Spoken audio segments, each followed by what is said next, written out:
하나님 말씀 다 같이 보시겠습니다. 마태복음 26장 31절에서 35절 그리고 19절에서 75절 우리 함께 같이 함께 보시겠습니다.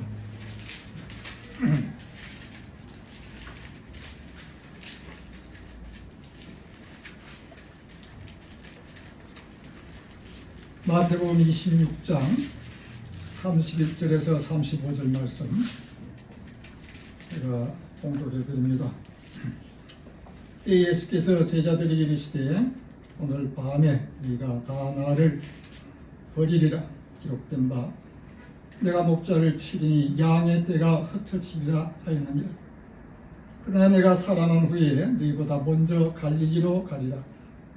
베드로가 대답하여 가로되 다 주를 버릴지라도 나는 언제든지 버리지 않겠나이다.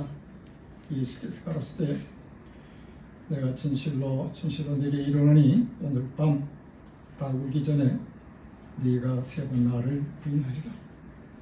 베드로가 가로되 내가 주와 함께 죽을지언정 주를 부인하지 않겠나이다 하고 모든 제자도 이와 같이 말하니라. 69절에서 75절 말씀을 한 곳에 보시겠습니다. 베드로가 바깥들에 앉았더니 한 기자가 나와 가로되 여종이죠.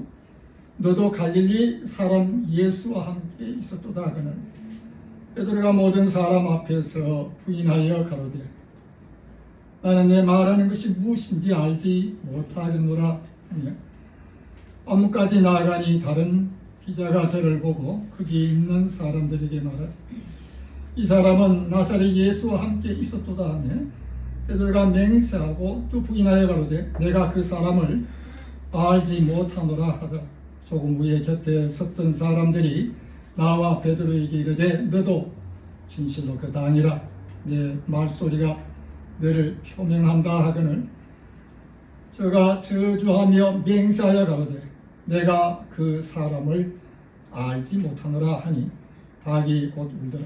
이에 베드로가 예수의 말씀에 닭 울기 전에 내가 세 번 나를 부인하리라 하심이 생각나서 밖에 나가서 심히 통곡하니라. 아멘. 네, 오늘 저는 이 말씀을 중심으로 마지막 고백이라는 제목으로 말씀을 함께 나누며 은혜를 받고자 하는 것입니다. 저는 제가 이렇게 목회 사역을 한 10년 하고 그리고 이제 신학교로 들어가서 지금까지 신학교에서 사역을 하고 있습니다. 오랜 세월 동안 한 14년 정도 됐습니다. 이번 학기에 참 흥미로운 것은요. 지금 팬데믹 이후에 저희 학교는 이렇게 온라인으로 강의를 듣곤 하는데 알래스카 오지에서 선교 사역을 하는 부부에 등록을 해서 강의를 듣고 있습니다. 듣고 보니까 참 오지입니다. 참 저는 그런 데를 물론 알래스카 저도 한번 여행 가봤어요. 그렇지만 굉장히 깊은 오지에서 또 사역을 하고 있고 또 한 분은 몽골에서 사역을 하고 있고 또 한 분은 이 멕시코에서 사역을 하고 있습니다. 참 다양한 세계 도처에서 이 시간도 주의 복음을 위해서 수고하는 여러분들이 계시다는 것. 그런가 하면은 탈자도 있어요, 여러분. 북한에서 탈북했습니다. 그래서 신학을 공부하고 있어요. 아무래도 말씀에 대한 지식이 빈약하기 때문에 신학 강의를 소화하는 데는 상당히 느려요. 그렇지만 그 마음에 참 열정과 생각이 아주 뜨겁다는 걸 알고 저는 오히려 감사했습니다. 그런가 하면은 또 한편은 사업을 하고 이제 다 이렇게 노년에 은퇴하면서 주의 일을 하고자 신학에 또 들어온 분도 계세요. 연세가 많아요. 그런가 하면은 정신과 의료계통에서 일하시는, 아마 이분이 닥터 같아요. 예. 참 이분도 이렇게 1.5세인데 등록을 해서 강의를 들으면서 정신과뿐이 아니까 뭐 환자들 만나고 치료도 하고, 그런데 신학을 통해서 나는 좀 더 인간을 이해하게 되어졌다. 예.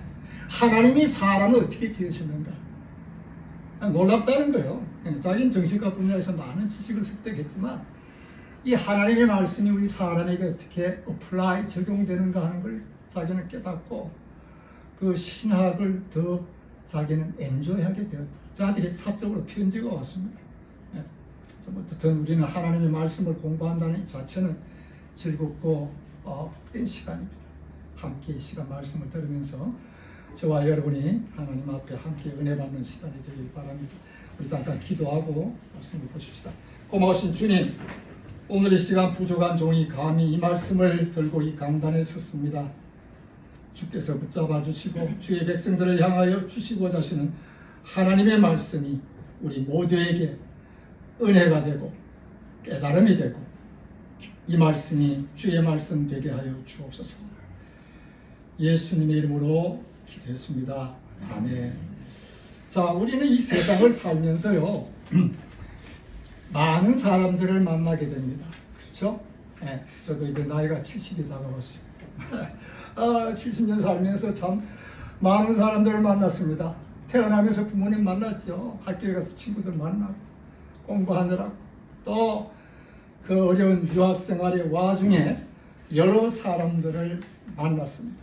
많은 사람들을 만나는 가운데 여러분들의 삶에 있어서 가장 매력적인 사람이 있다면 과연 누구일까요? 이끌린 사람이 과연 내 삶에 몇이나 될까? 지나간 삶을 돌아보면서 뭐 50대, 60대 어떻든 뭐 연세가 많으신 분들도 우리는 일반적으로 외모가 잘생긴 사람들에게 뭔가 호감을 갖죠.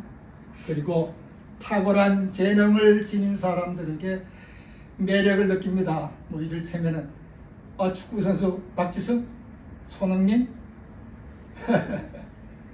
피겨선수 김연아, 뭐 우린 다 이렇게 매력을 가지는 거예요. 그네들을 향해서 우리는 박수갈채를 보냅니다. 감탄을 하죠. 그러나 우리 한국말에 감동이라는 말이 있어요. 나 감동 먹었어. 뭔가 내 가슴에 와닿는 뭉클한 것이 있다는 말씀입니다. 감탄은 그 여운이 짧죠. 그 순간, 그 시간은 나를 즐겁게 하고 뭔가 매력적인 것이 있어요. 그러나 이제 이 감동은 오랫동안 우리의 마음의 가슴에 남아 있습니다. 더더구나 내게 큰 뭔가를 주었던 사람들, 선한 마음, 인격에 우리는 감동을 하는 거예요, 여러분. 감탄은 그의 재주에, 외모에, 그러나 감동은 그의 선한 인격과 그 마음이 내 마음을 뜨겁게 하고 내 마음을 흔들기도 하고 내게 깊은 마음의 울림을 주는 것입니다. 감탄과 감동의 차이점이에요. 저는 살아오면서 제 삶에 큰 인상, 제게 큰 감동을 준 정말 제 삶에 아주 매력적인 한 분이 있습니다. 그걸 영국에서 만났었죠. 영국에 4년 동안 유학생활을 하면서 한 1년 동안은 이렇게 한국 레스토랑에 가서 접시를 열심히 닦았습니다. 거기서 만났던 이 주방장의 요리사죠. 이분이 이제 제가 에딘버러에서 스코틀랜드죠. 에딘버러에서 한 3년간 신학을 공부하고 이제는 다 끝날 때쯤에 그의 부활절 때에 이분이 에딘버러에 관광을 왔어요. 자기 아내와 아이들 다 데리고 가족이 관광을 왔습니다. 정말 참 3년 동안 저희가 깊은 교제를 가졌고 에딘버러에 신학을 공부하기 앞서서 한 1년 동안 그 식당에서 제가 아주 열심히 접시를 닦으면서 이분과 이렇게 교제의 시간을 가졌더랬습니다. 이분이 이제 섭섭해서 에딘버러에 올라와서 저보고 그런 얘기를 해요. 이제 다 끝났으니까 전도사님은 이제 한국을 가실 겁니까? 그래요. 그래서 제가 하나님께서 내게 기회를 주시면은 내가 미국에 와서 좀 더 공부를 하고 싶은데 모르겠습니다. 그러니까 이분이 그래요?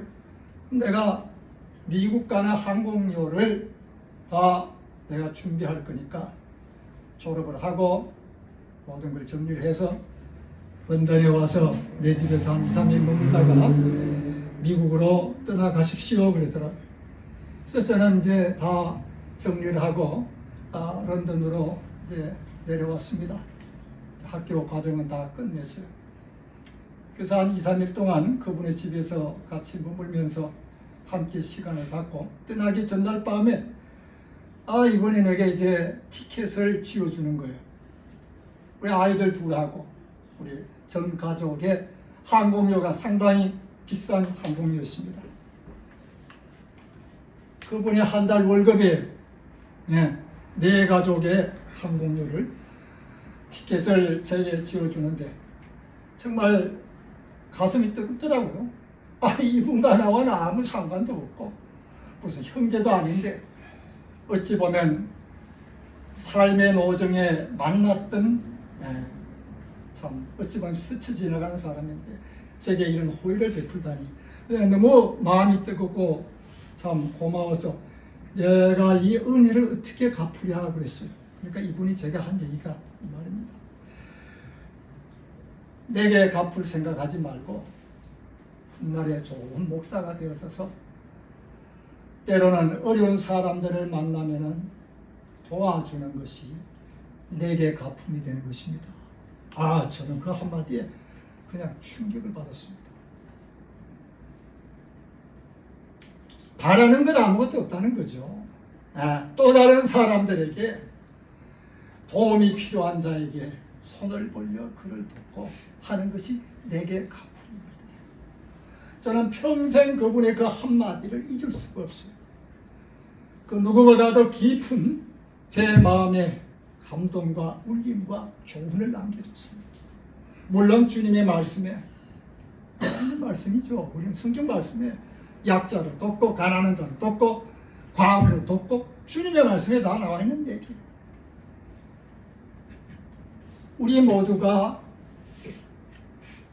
우리의 삶에 잊을 수 없는 끌리는 분이 한 분 계세요. 성경에 나와 있는 예수 그리스도이십니다. 사실 저는 그분보다도 오히려 더 예수님에게 깊은 매력을 느껴요. 왜 그럴까요? 그래서 바로 예수님께서 예수님의 그분의 삶과 사역과 그리고 가르침을 통해서 우리는 예수님에게 끌리지 않을 수가 없어요. 그 누구든지. 왜 그럴까요? 예수님은 삶과 사역과 가르침이 일치되어 있습니다. 우리 사람들은 말하는 거 다르고 행동하는 거 다르잖아요. 얼마나 많은 부도수표를 남발했습니까? 여러분들의 삶 속에. 그렇죠? 예수님은 부도수표를 남발하는 게 없어요. 예수님은 말씀, 삶과 그의 가르침과 사역이 일치되어 있다 하는 말씀. 놀랍습니다, 여러분.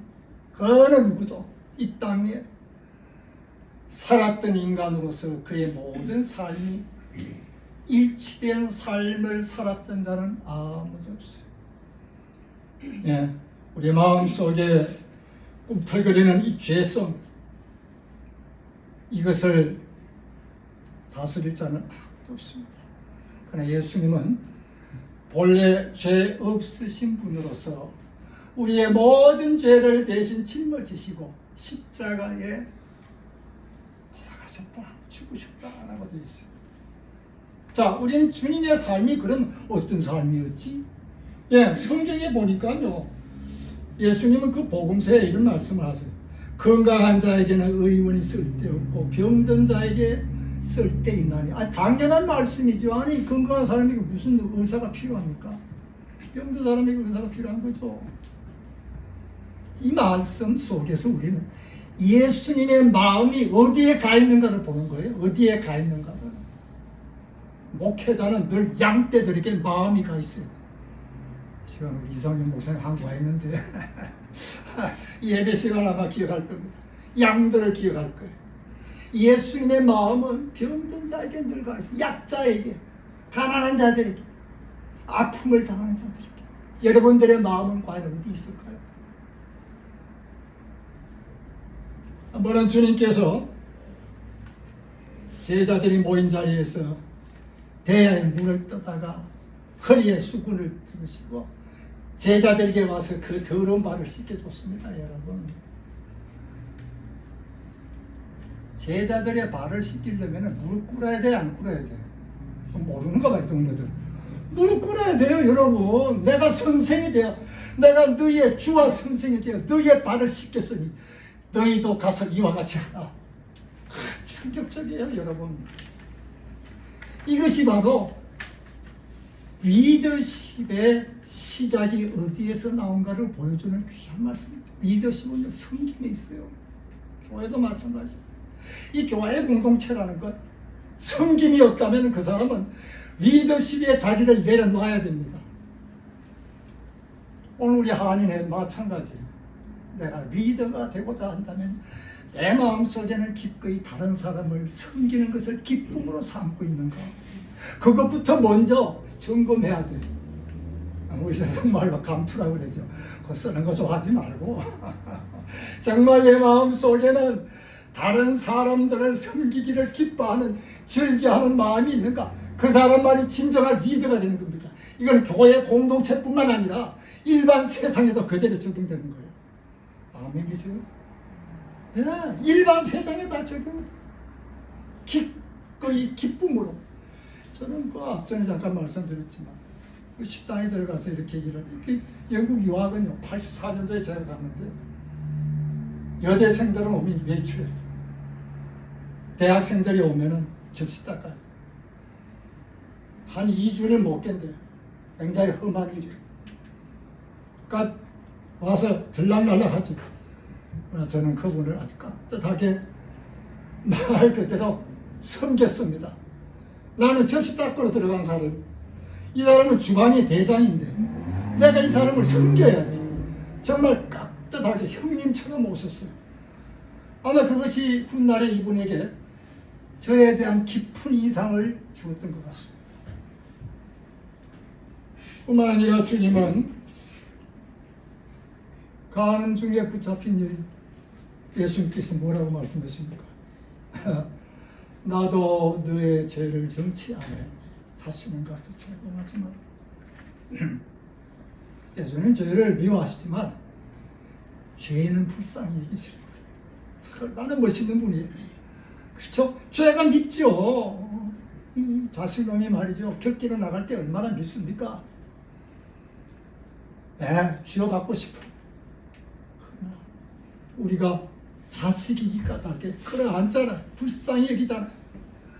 예수님의 마음이 그러했다는 말씀이죠. 예수님 한마디로 말해서 왕이시지만 그의 삶 자체는 종의 삶을 사셨어요. 얼마나 멋진 모습입니까? 신부는 주님은 왕이세요. 왕 중에 왕이세요.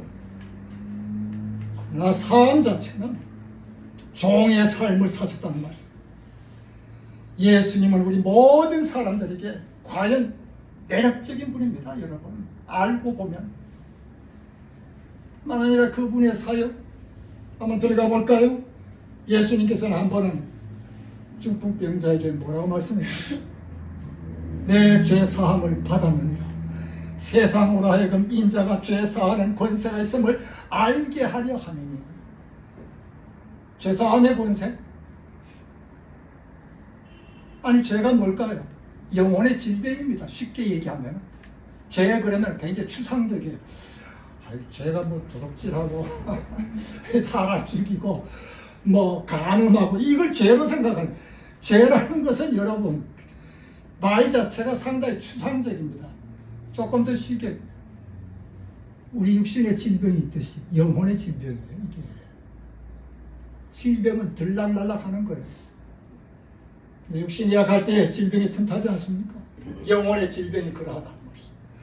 내게서 하나님의 은혜가 식어지고 약해지면은 어느 때든지 죄는 틈타게 되어 있습니다, 여러분. 하나님의 은혜가 내게서 식어질 때에, 하나님의 은혜가 식어질 때에는 내 안에 꿈틀거리는 이 두 가지의 죄성, 교만과 탐욕입니다. 교만과 탐욕이 나도 모르게 내 속에서 슬금슬금 고개를 쳐들어 올라오는 거죠. 내의 삶 속에서 우리가 이를 경험하지 않습니까? 주님께서는 내가 죄를 사하는 권세가 있음을 너희로 알게 하니, 얼마나 멋진 분이세요. 뿐만 아니라 예수님이 가시는 곳곳마다 어디든지 주님이 가시면 어둠의 세력이 다 물러나간 겁니다. 이를테면 귀신 들린 자들, 이적과 기적과 능력을 통해서 주님은 가시는 곳곳마다 밝히셨어요. 빛 대신 예수님의 그 모습. 마지막으로 주님은 죄인들의 죄, 우리의 그 모든 죄를 다 짊어지시고 십자가의 죽으심으로 인하여 우리 인류가 안고 있는 이 근본적 딜레마, 우리 인간이 안고 있는 근본적 딜레마가 뭘까요? 고통과 고난, 죽음, 죄의 문제입니다. 고통과 고난, 죽음, 사고, 질병, 재난을 통해서 찾아와요. 끊임없이 찾아오는 겁니다. 여기에 예배될 사람은 아무도 없습니다. 인간이 끌어안고 있는 이 근본적인 난제를 주님께서는 십자가에서 죽으심으로 이 문제를 다 해결해 주셨어요. 얼마나 감동적인 일인지 모릅니다. 마지막으로 세 번째가 바로 주님의 그 가르침. 주님의 가르침은 정말 탁월했어요. 예수님의 가르침 가운데 이런 말씀 있잖아요. 대접받고자 하는데 남을 대접하라. 얼마나 많이 우리는 대접받고 싶어 했습니까, 여러분? 교회 마찬가지예요. 일상의 삶 속에서 내가 어디 가면 누가 날 주목, 그리고 나 인정해 줘야지. 그렇잖아요? 우리는 이 대접받고 싶어 하는 마음이 근본 우리의 마음에 깔려 있습니다. 부인할 수가 없어요. 근데 주님은 우리 인간의 성향을 너무나 잘 아세요. 대접받고 싶어 하는 대로 남을 먼저 대접하라. 그리하면 그 가품이 내게 돌아올 것이라는 주님의 약속의 말씀이죠. 형제의 허물을 보느냐? 남을 비판하고 싶어? 내 눈에 있는 들보를 먼저 뽑고 형제를 비판할지니. 주님의 말씀 그 가르침은요, 구구절절이 우리의 가슴을 찌릅니다. 참 멋진 말씀. 윤리성에서 탁월할 뿐만 아니라 마지막으로 진리성에서도 주님의 말씀은 진리의 말씀이에요. 탁월했습니다. 말씀이 육신이 되어 우리 가운데 거하시며 우리가 그 영광을 보니 아버지의 독생자의 영광이요 은혜와 진리가 충만하더라. 주님에게서 우리가 보는 것은 매력적인 포인트는요, 진리예요. 진리를 알지니 진리가 너희를 자유케 하리라. 진리를 알지니 진리가 너희를 자유케 하리라. 우리의 삶에 얼마나 매인 삶을 살아가고 있습니까? 여기에 내가 때로 매이기도, 저기에 매이기도 하고, 더더구나 특히 탐욕의 마음이 꿈틀거릴 때에는요, 우리가 어찌할 수가 없습니다. 주님께서 나를 풀어놓아 주실 때만이 가능한 것이죠. 진리는 한마디로 말해서 영혼을 살리는 지식입니다. 죽어져 있는 내 영혼, 낙담과 침체에 빠져 있는 내 영혼을 일으켜 세우는 살리는 그 힘은 바로 진리에 있다 하는 말씀이죠. 우리의 인간의 삶은 어찌 보면 의문투성이고 모순과 갈등과 두려움과 불안으로 가득한 세상에 우리가 살아가고 있습니다. 여기에 내게 진정한 참된 자유함을 주는 것은 과연 뭘까요? 그것은 진리밖에 없어요. 어디에서 찾겠습니까? 네. 주님께서 우리에게 주시는 그 진리를 통하여 진정한 이 땅에서의 자유를 우리는 맛보는, 아들이 너희를 자유케 하면 너희가 참으로 자유하라. 진리를 알지니 진리가 너희를 자유케 하리라. 자, 그런데 이제 이 마태복음 4장에 가보면은 예수님의 제자인 베드로를 우리가 찾아보게 돼요. 이 본문을 우리가 너무나 잘 알기 때문에 제가 찾지는 않습니다. 예수님께서 갈릴리 바다 이렇게 가시다가 이 고기잡이하는 베드로와 안드레 온 거죠. 주님께서 베드로와 안드레를 향해서 하신 말씀이 나를 따라오너라. 내가 너희를 하여금 사람 닮는 어부가 되게 하리라 말씀하세요. 자, 그때 성경에 보니까 성경은 아주 심플하게 기록되어 있습니다. 배와 그물을 다 버려두고 주님을 따릅니다. 이렇게 나와 있어요. 아니, 예수님 한마디 하셨는데 어떻게 그 모든 것을 다 포기하고 주님을 따라갈 수가 있지? 여러분, 성경 읽으면서 이런 의문을 가진 적이 없습니까?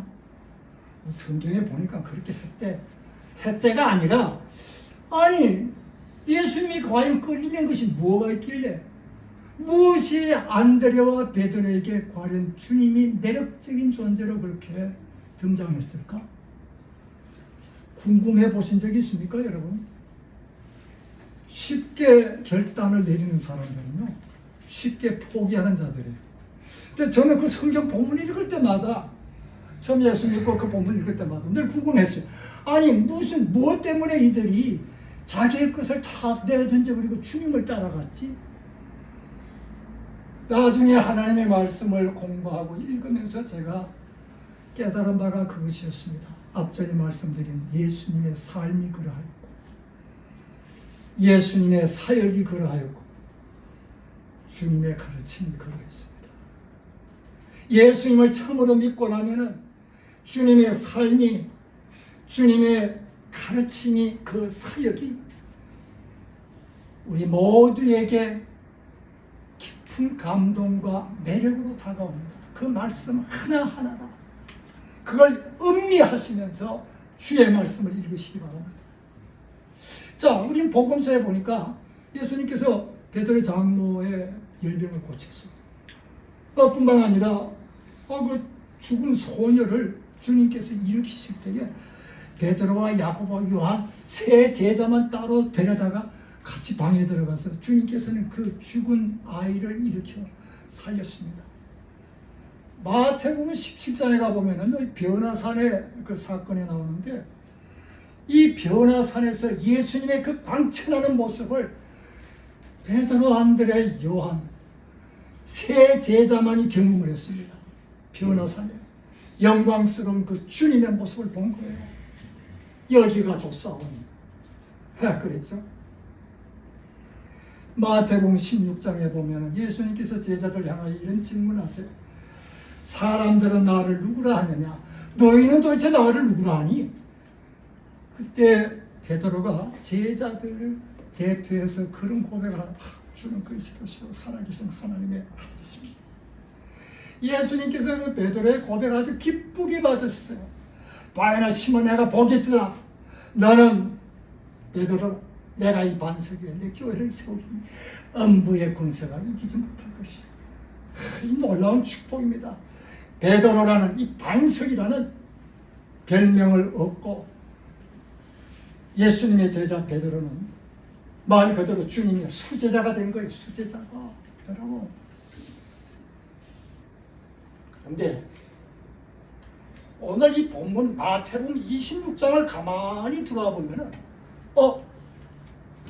아니, 주님 가까이에서 그렇게 3년 동안 주님과 더불어 함께 먹고 마시고 주님의 사역을 지켜보았고 주님의 가르침을 직접 들었던 그 수제자 베드로가 이럴 수가 있다니 결코 주님을 떠나지 않겠나이다. 죽는데도 내가 함께 가겠나이다. 다 주를 버릴지라도 나는 주님과 함께 하겠습니다. 그랬는데 74장에 가보니까 마태복음 26장 74절에 가보니까 26장 74절에 우리가 읽었습니다. 저주하며 맹세하여 가로되 나는 예수를 모른다. 충격입니다, 여러분. 아니 어떻게 이럴 수가 있을까요? 여러분 이 성경 본문을 읽으면서 의문을 갖지 않았습니까? 아니 예수님을 3년 가까이서 그렇게 가까이 따라다니던 수제자 베드로가 주님을 모른다더니 이게 무슨 말이야? 이게 인간입니다, 여러분. 이게 인간이에요. 저와 여러분이 그러하다 하는 말씀이에요. 주님 가까이 있을 때는 베드로의 마음은 말 그대로 충만했어요. 충만. 은혜 충만했죠. 우리로 말하면 아주 은혜 충만한 겁니다. 한마디로 말해서 제자 베드로는요, 육의 힘이 아주 강한 자였습니다. 다른 말로 표현해서 근육질의 인물이었어요. 근육질. 그래서 요한복음 18장 10절 말씀에 보면은요, 예수님을 체포하러 무리들이 검과 몽치를 들고 왔을 때에 그는 자기가 차고 있던 검을 빼어서 대제사장의 종 발고의 귀를 잘랐다고 했습니다. 참 이게 여러분 그때의 그 현장을 한번 상상해 보세요. 칼로 자르고 피가 뚝뚝 떨어지고. 베드로는 아주 담력이 대단했습니다. 결코 소심한 사람이 아니에요. 아니 물이 지어 왔는데 감히 칼 한 자를 들고 그 무리들과 맞서겠다고? 선생님을 보호하기 위해서 어불성설이죠. 이걸 보면은 베드로는 아주 다혈질의 근육질의 인물이었어요. 육의 힘이 강한 자였어요. 주님을 내가 보호할래, 선생님을 내가 보호할래.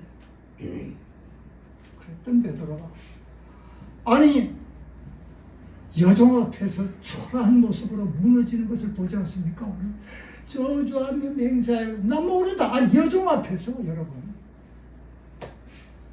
육의 힘이 강한 자일 뿐 아니라 베드로는 육의 생각도 강한 자였습니다. 앞전에 본 대로 결코 주님을 떠나지 않겠습니다. 죽는데도 내가 주님 함께 가겠습니다. 다 죽을 뻔일지라도 나는 주님과 함께 하겠습니다. 굳은 결심과 그 의지를 표명했던 베드로였습니다. 육의 생각도 강한 자였어요. 육의 힘도 강한 자였습니다. 참 묘하죠? 아니 강한데 왜 쓰러졌나요? 아니 왜 강한데 왜 무너졌나요? 왜 여종 앞에 그렇게 초라한 모습으로 무너졌나요?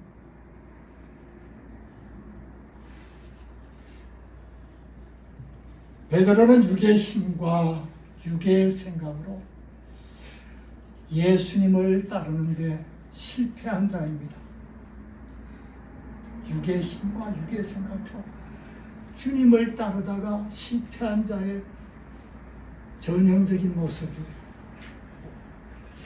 육의 강함과 굳은 결심으로 예수님을 따르려고 하다가 여종 앞에서 아주 초라하게 무너졌습니다. 저는 여기에서 한 인물을 좀 소개를 하고 싶어요. 프랑스 유명한 철학자죠. 1623년에 출생해서 한 34년 생을 살다가 탁월한 과학자요, 철학자요, 수학자요, 경건한 신앙인입니다. 우리 기독교 신학에서 변증학을 다룰 때에 항상 이 인물을 꼭 인용을 합니다. 블레이즈 파스칼. 탁월한 인물이에요. 계산기의 원리를 창시한 자입니다.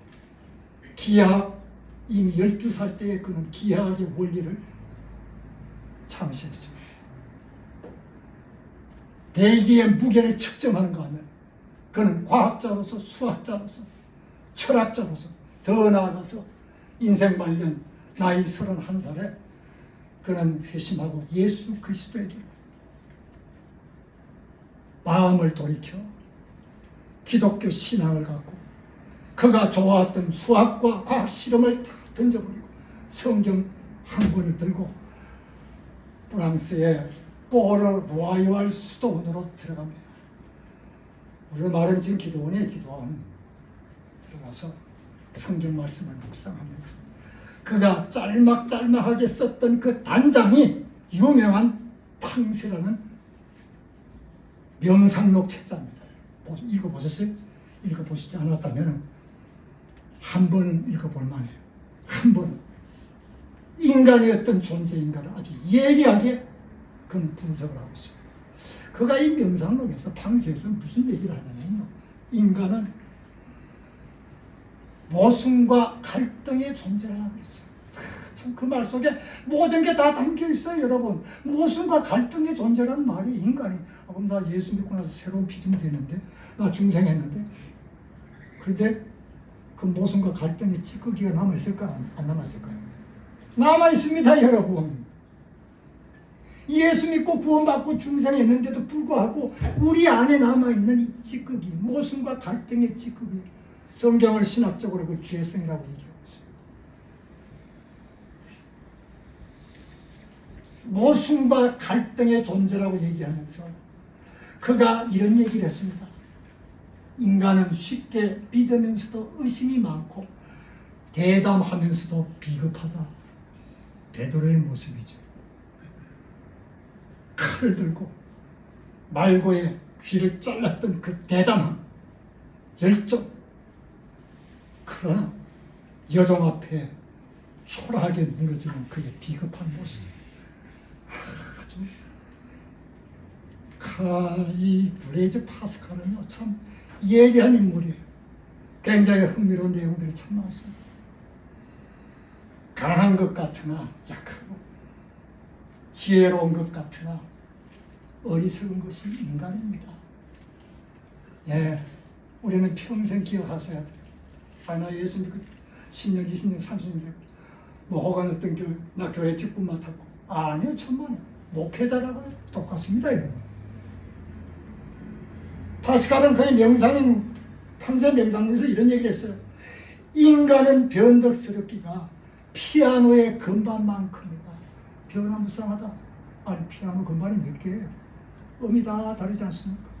변화무쌍하다는 거예요. 헤아릴 수 없다는 거예요. 예리한 인간의 속성을 파헤친 그의 명절을 우리는 지금도 여전히 보고 있습니다. 제자 베드로의 모습이 그러하고 오늘 우리의 모습이 그러하다 하는 말씀이에요. 우리가 때로는 주님 앞에 예수 믿고 믿음의 길을 가겠노라고 고백을 했지만 얼마나 때로는 곁길로 빠질 때가 얼마나 많습니까? 여러분, 지나간 한 주간의 삶 속에서도 원체 때로는 내가 약해서 이 길로 빠지기도 하고 저 길로 빠지기도 하고 이게 우리의 모습이에요, 여러분. 이걸 우리가 솔직하게 주님 앞에 고백하며 나오는 것이 예배의 자리고 기도의 자리라고 했습니다. 여러분, 믿음의 생활이 뭘까요? 믿음의 생활은요, 우리 그리스도인에게 있어서 믿음의 생활은 실상은 내가 예수님을 따라가는 것이 아니라 주님께서 우리의 손을 붙잡고 가는 것이 그리스도인의 믿음의 생활이에요. 아니, 목사님, 그게 무슨 말씀일까요? 예, 고린도 후서 5장 14절에 보면 이런 말씀이 있습니다. 그리스도의 사랑이 나를 강권하시는도다. 이 강권이라는 단어의 그 원어적 의미는 컨트롤, 지배한다는 말이죠. 그리스도의 사랑이 우리를 강제로 끄시는 거예요. 십자가의 그 사랑을 경험한 자는요, 그 사랑에 이끌려 날마다 주님께로 나아가지 않을 수 없습니다. 예수를 참으로 믿고 회개하며 주님 앞에 죄 용서함 받은 자들은 그 십자가의 사랑이 뭔지 아는 자들이에요. 우리 앞전에 찬송에서도 그걸 불렀지 않습니까? 주님 십자가의 사랑이 얼마나 깊고 뜨거운지 다 아는 자들이에요. 그 까닭에 주님에게 이끌려 나가지 않을 수가 없는 겁니다. 여러분, 이게 그리스도인의 삶이에요. 그리스도인의 삶. 빌립보서 3장 12절 말씀에 보면 나는 예수 그리스도께 붙잡힌 바 된 그것을 잡으려고 쫓아가더라. 예수 그리스도에게 붙잡힌 바 된 그게 뭐예요? 그 사랑이죠. 나 같은 자를 아시고 주님이 찾아오셔서 나의 죄를 용서하시고 끝까지 나를 놓지 않으며 붙드시고 이끄시네. 그리스도 예수께 붙잡힌 바 된 그것 잡으려고 나는 오늘도 믿음의 삶을 살며 분투하는 삶을 살아가노라. 이게 바울의 고백이자 모든 그리스도인들의 고백입니다. 로마서 5장 5절 말씀에 보면 이런 말씀이 있어요. 소망이 부끄럽게 아니하면 우리에게 주신 성령으로 말미암아 하나님의 사랑이 우리의 마음에 부어진다. 하나님의 사랑이 우리의 마음에 부어졌어요. 그래서 진정 참된 그리스도인들은 십자가의 그 사랑이 무엇인지를 아는 자들입니다. 주님 앞에 부름받았을 때 처음 예수 믿을 때 죄 용서함 받고 우리의 마음에 큰 기쁨이 있잖아. 그래서 고백하는 게 뭐예요? 주님 사랑합니다. 주님 사랑합니다. 그리고 그리스도인의 삶이 끝나는 날, 이제 죽음이 언젠가는 여러분 곁에 제게도 다가올 거예요. 죽음이 내 곁에 가까이 왔을 때에 우리의 마지막 고백이 뭐가 된다고 생각했어요? 똑같습니다. 여전히 주님을 사랑합니다. 이게 모든 그리스도인들의 동일한 고백입니다. 누구에게? 진정한 그리스도인에게. 진정한 그리스도인에게는 처음과 마지막이 동일하다는 거예요. 고백이. 나의 죄를 씻겨주신 그 주님을 사랑합니다. 그리고 마지막 죽음이 가까이 왔을 때, 아이고 주님, 내가 살면서 지금까지요 교회 위해서 봉사도 많이 했고요, 많은 교회 헌납해서 교회도 짓기도 하고요, 또 뭐 우리 자녀들 잘 키웠고요, 내가 사업 크게 일구었고요, 내가 이렇게 저렇게 다른 사람들 많이 도와줬습니다. 아니에요, 천만에. 여러분, 그것이 우리의 마지막 고백이 아니라는 말씀이에요. 여러분, 우리의 마지막 고백은 여전히 주님을 지금도 사랑합니다 라는 그 고백 속에 우리의 생을 마치는 겁니다. 거기에 진정한 평안이 있어요. 거기에 진정한 기쁨이 있습니다. 이 마음을 품고 오늘도 우리는 주님을 섬기고 교회를 섬기며 봉사하고 또 주님의 부르시는 귀한 사역의 일터에서 현장에서 우리는 주님을 기쁘시게 섬기는 귀한 일들을 이끌어 나가시는 주의 백성들인 것입니다. 오늘 이 말씀이 여러분들에게 큰 은혜가 되시기를 바랍니다. 주님께서 이 은혜를 통해서 저와 여러분에게 은혜 주시길 바라며 함께 이 말씀을 묵상했습니다. 잠깐 우리 기도드리겠습니다.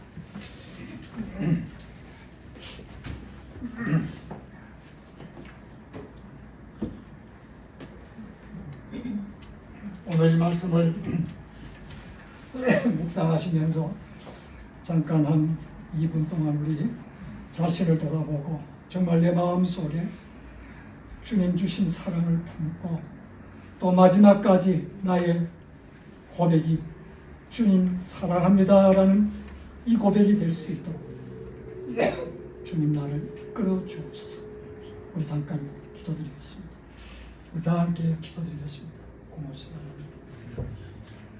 주님께서 불쌍히 해주시고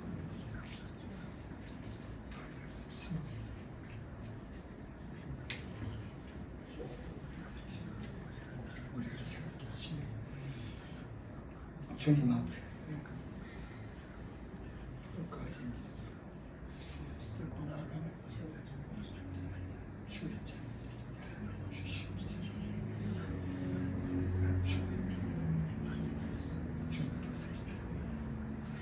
주의 사랑하사 항상 하나님께서 부어주신 것으로 깊게 하여 주옵소서.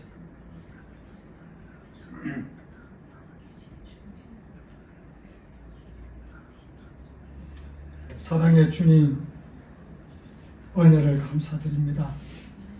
오늘도 말씀을 통하여 우리의 식어졌던 주님을 향한 그 사랑을 일깨워 주시고 다시 한번 붙들게 하시고 기억해 하신 것을 감사드립니다. 디베라 바닷가에서 베드로를 만나신 주님, 내가 나를 여전히 지금도 사랑하느냐고 물으신 주님, 오늘 우리 곁에 찾아오사 나를 향하여 물으시는 주님의 그 세미한 음성을 듣습니다. 오늘 그 말씀, 그 세미한 음성을 기억하고 교회를 떠나갑니다. 주님, 한 주간의 삶이 복되게 하시고 믿음으로 승리하는 한 주간이 되게 하여 주시옵소서. 이 시간 한국 방문 중에 있는 우리 이상윤 목사님, 하나님께서 붙잡아 주시고 주님께서 사랑하는 종을 더욱 강건케 하시며 주 앞에 붙들려 쓰임받는 귀한 말씀의 종이 되게 하여 주옵소서. 주신 은혜를 감사하며 예수님의 이름으로 기도하옵나이다. 아멘. 우리 다 같이 일어나셔서 405장 함께